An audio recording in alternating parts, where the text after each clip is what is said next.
Setting করব সরাসরি আপনারা দেখতে পারবেন কিভাবে কাঠের সোফা সেটিং করা হয়।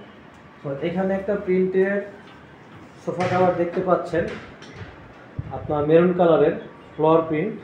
এটা কিভাবে সেটিং করা হচ্ছে এখন দেখানো হবে। তো প্রথমে আমরা এখানে লেবেল দেওয়া থাকে আমাদের প্রতিটা কভারের পেছনে, আমরা লেবেলটা দেখাচ্ছি। দেখেন অধিকারী, এই লেবেলটা আপনারা কভারের পেছনের দিকে দিবেন। দেখেন যে কভারটা একটু আগে দেখানো হয়েছিল ওই লেবেলটা আমরা কভারের পেছনের দিকে দিয়ে দিচ্ছি।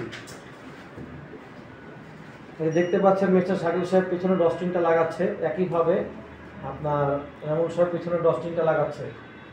এই দেখেন দুজন দুই পাশ থেকে ডস্টিং বা যেটা আমরা ফিতা বলি এটা লাগিয়ে দিচ্ছি। একইভাবে আমরা এখন যে সামনের যে এখন আমরা হাতলটা লাগিয়ে নিচ্ছি। দেখেন ডান পাশে হাতলটা লাগানো হয়ে গেল, একইভাবে বাম পাশে হাতলটা আমরা এখন লাগাবো। এখন বাম পাশে এবং ডান পাশের যে আপনার ডস্টিংটা দেখতে পাচ্ছেন এটা আবার লাগানো হচ্ছে। এটা লাগানোর উদ্দেশ্য যাতে এটা আপনার ছুটে না আসে, যখন আমরা জিনিসটা কভারটা সেটিং করব তখন কেউ বসলে ছুটে আসবে না। এইভাবে আমরা ডস্টিংটা দুই পাশে লাগিয়ে নিলাম। এরপর আমরা ফোম স্টিকগুলো আমরা গুঁজে দিচ্ছি।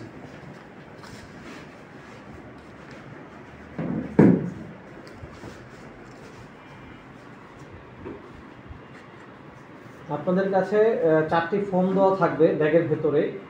ওই ফোমগুলা আমরা ঠিক যেখানে আমরা বসি তার পেছনে গুঁজে দিব। হ্যাঁ, সর্বশেষ যেটা করব যে প্রত্যেকটা কভারের পেছনে আমরা ভ্যালভো টেপ দিয়ে থাকি। আমরা এই যে ফার্নিচারটাকে উঠাইলো আর আমরা এখন যে ভ্যালভোটা ইলাস্টিক দেওয়া থাকবে এটা আমরা এখন দুপাশে লাগিয়ে দিব।